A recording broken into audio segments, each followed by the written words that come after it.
রহমতুল্লাহ। আপনাদের সবাইকে স্বাগতম আমাদের আজকের এই ভিডিওতে। আজকে আমি আলোচনা করব হাতের লেখা নিয়ে এবং আজকে আমরা একটা চিঠি লেখা শিখব। কীভাবে আমরা চিঠি লিখব, বন্ধুদের বা তাদের ইয়াদের আমরা চিঠি লিখব, তা আমরা আজকের এই ভিডিওটিতে শিখব। আমরা অনেকেই চিঠি লিখতে চাই, সুন্দর হাতের লেখা করতে চাই, কিন্তু আমরা পাই না। কিন্তু আমি আজকে যে টপিকগুলো আপনাদের দেখাবো বা আপনাদের আমি এটা নিজে একটা চিঠি লিখে দেখাবো, এখানে আমি এটা লিখছি, আমি যে আপনাদের সাথে দেখাবো সেটা আপনারা অনুসরণ করে মানে ইফেক্টটা পাবেন, একটু ভালো ইফেক্ট পাবেন। তা আমি মনে করি আপনারা ফুলফিল এই ভিডিওটা দেখুন। আমি এই ভিডিওটাতে আপনাদের শুরু থেকে সব কিছুই দেখাবো। তাহলে শুরু করা যাচ্ছে আমাদের আজকের এই ভিডিওটা। প্রথমে আমি আপনাদের একটা কাঠামো দেখাচ্ছি। দেখেন এখানে এটা আমি লিখছি, আমি নিচে লিখি নাই, এখানে কিন্তু একটু ফাঁকা রাখছি, এখানে ফাঁকা রাখছি, আমি একটু জাস্ট এই ইফেক্টগুলো লিখছি। তো দেখেন চিঠি লেখার ক্ষেত্রে আমরা যে বেশি ভুল করে থাকি সেটা আমি আপনাদের আজকে ধরে দেবো। এবং আমি এখানে আপনি একটা বিষয় দেখতে পাচ্ছেন, আমি প্রথমে কিন্তু জায়গার নাম লিখছি, তারপরে আমি ডেটটা লিখছি, ঠিক আছে? এটা আমি কেন লিখলাম, আমি আপনাদের শুরু থেকে শেষ পর্যন্ত সকল কিছুই আমি আপনাদের আজকে জানাবো। তা বন্ধুরা, এবার আমি আপনাদের কাছে সকল কিছু সব কিছু আপনাদের দেখাবো।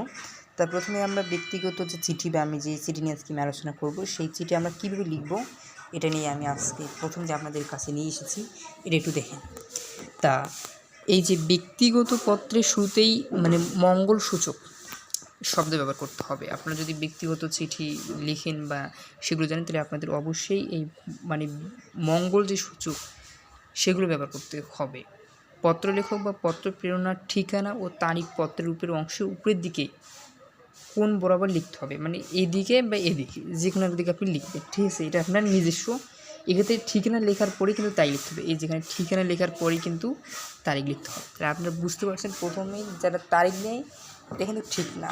যেমন এখানে একটা সৃজনশীল আছে, একটা চিঠি আছে, দেখেন এখানে কিন্তু তারিখের পরে ঠিকানা দিচ্ছে, এটা কিন্তু করবেন না। আমি যেভাবে লিখছি, অর্থাৎ আমি যে এখানে যেভাবে লিখছি তার ঠিকানার পরে তারিখ, এইভাবে আপনাদের লিখলেই কিন্তু আপনি বেশি নাম্বার পাবেন। তাই এরপর সমাবল লিখতেও হয় পত্রের উপরের অংশের বাম দিকে এবং প্রাপকের বয়স ও তার সঙ্গে সম্পর্ক বা ভিত্তি করে সম্ভাষণ করতে হয় পত্রের পত্র লেখককে। সম্ভাষণের ক্ষেত্রে প্রিয় সূত্র এরকম যাবো হাবিজি যা কিছু আপনার আছে তা লিখবেন আপনি। আমার বিষয়টা হচ্ছে যে আমি আপনাকে এটা জানার একটা মূল উদ্দেশ্য এই যে যাতে আপনি চিঠিটা এইভাবে লিখতে পারেন। অর্থাৎ প্রথমে আপনি এরকম স্থানের জায়গার নাম দেবেন, তারিখ নেবেন, তারপরে আপনার যে সম্বোধন করবেন বা চাই করবেন, এরপর আপনি এখান থেকে স্টার্ট করার পর আপনি মূল কথা বা এখানে তাদের ইয়েটা করবেন, আপনার কুশল বিনিময় যেটা সেটা করবেন, করার পরে নিচে আপনি বিষয়টা লিখবেন এবং ওই বিষয়ের উপর যদি আপনি কোনো ব্যাখ্যা দিতে চান তাহলে এখানে আর এখানে আপনি দিতে পারেন, ঠিক আছে? এটা আপনার নোট করবেন আর এখানে আপনার শেষের যে কথাটা ওটা লিখে আপনি ইতি করে দেবেন এবং এখানে ডাকটিকে দেবেন। তাহলে আপনি এই ইয়েতে আপনি 5-এর মধ্যে 5 বা 10-এর মধ্যে 10 যতই থাকুন না কেন আপনি সেটাই অ্যাচিভ করতে পারবেন।